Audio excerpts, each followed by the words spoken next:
Hey guys, Sean Brock back with you. If you haven't done so, please subscribe if you enjoy this kind of content. And if you have anything that you're wanting to work on, please let me know. Just shoot me a message or leave it in the comments. I want to talk to you a little bit today about the most basic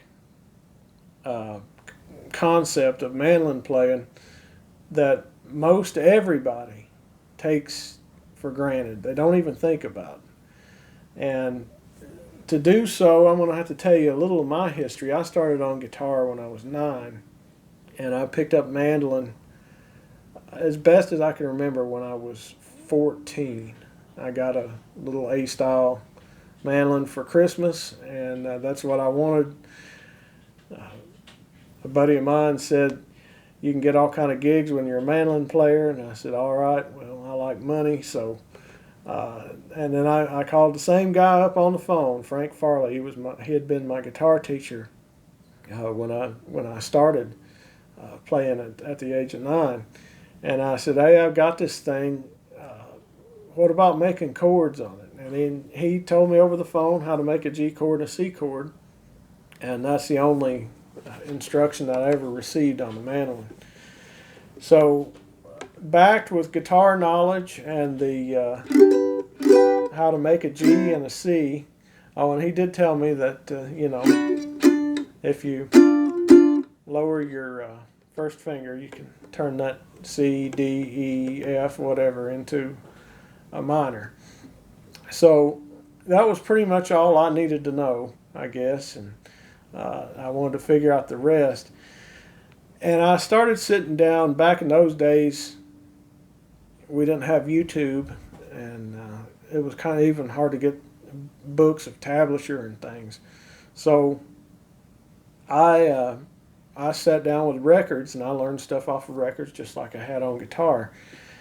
And my favorite mandolin player was Adam Steffi, so I spent an intense amount of time studying Alison Krauss material, and then Tony Rice was about my favorite guitar player, so I got exposure to Larry Rice and to Grisman and Skaggs and Bush and a host of good mandolin players, Jimmy Goodrow and those guys.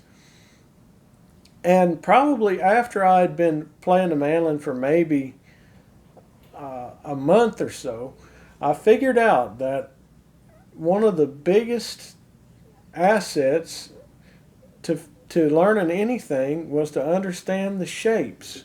There are shapes that you play on the mandolin neck that I've never went through and really counted them out, but I would guarantee you that I can solo on anything just by utilizing up to 4 shapes. And those 4 are so very similar that realistically they come down to 2 or 3 shapes. Of course, we have our G chord, and we have kind of our open G, our 2-finger G. Well, that's a shape, right? Those 2 fingers, 1 fret apart. We move that down a set of strings from the E and the A to the D and the A, and we've got our C chord. We move that down a set of strings, we've got an F. So this is a shape. And realistically, even when we're doing 4-finger and 3-finger chords, when we're doing a G, we're just building on that shape. We're building blocks on it. And then when we play our C, it's the same thing. The first 3 fingers of a G chord, move up a set of strings, you've got a C chord.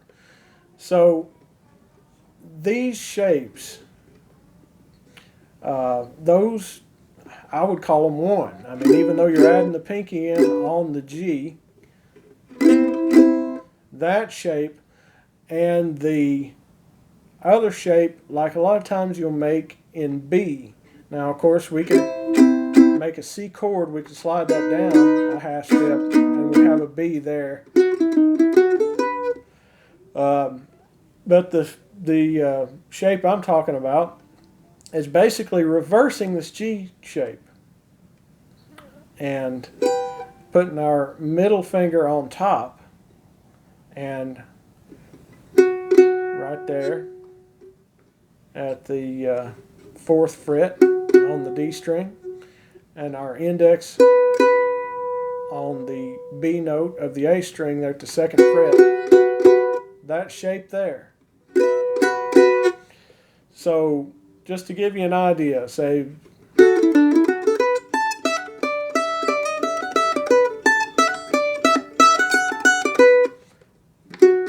all out of that shape.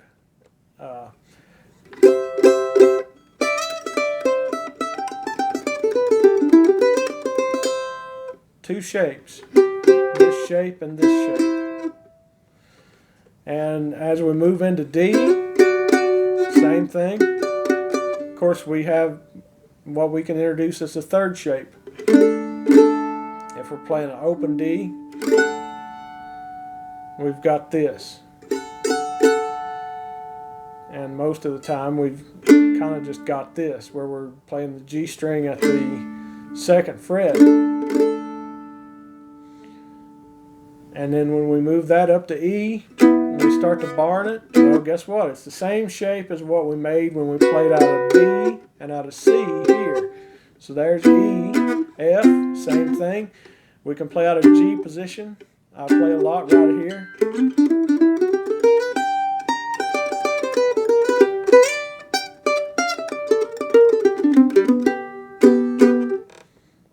So 3 shapes here. And we've covered a multitude of chords.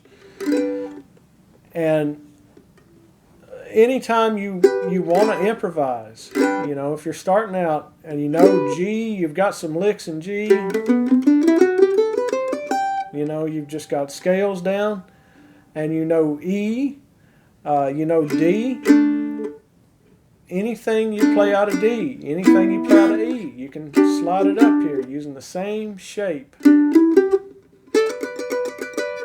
and play it out of G. You can do the same thing in A. And the other common one, of course, would be A, like an open A.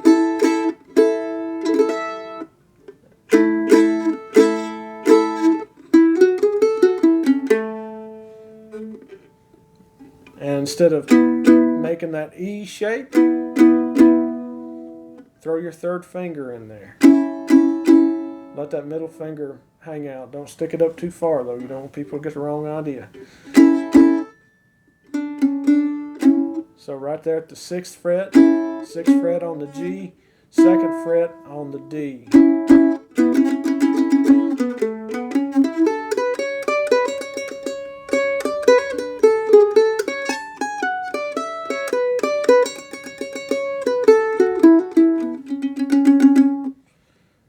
Nothing to it. Nothing to it. And anything you go to learn, figure out the key.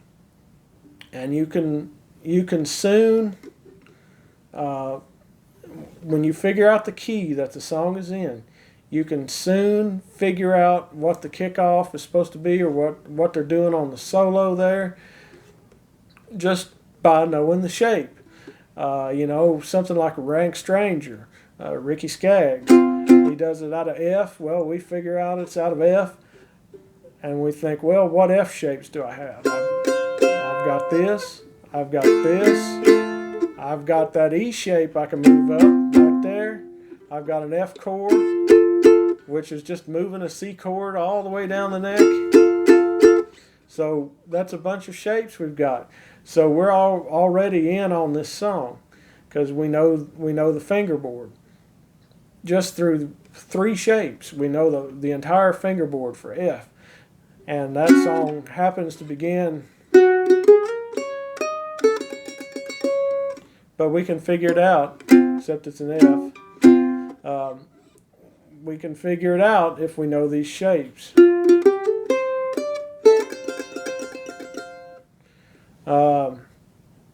Let me think of another one. Angela and the Baker. We figure out it's in D. Well, we know We know a few D shapes, right? We know this one. And we know if we move our C chord down, we've got it there. And we know that if we keep moving this B shape down, right there we are, back at D. And when we hear the song,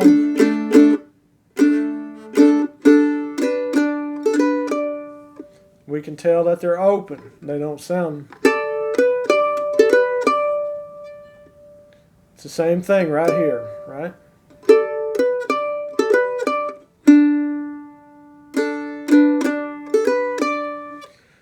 But if you just think about these shapes,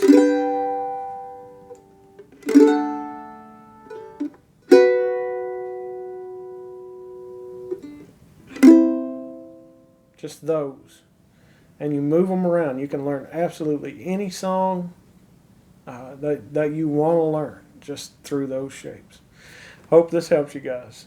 Thanks so much.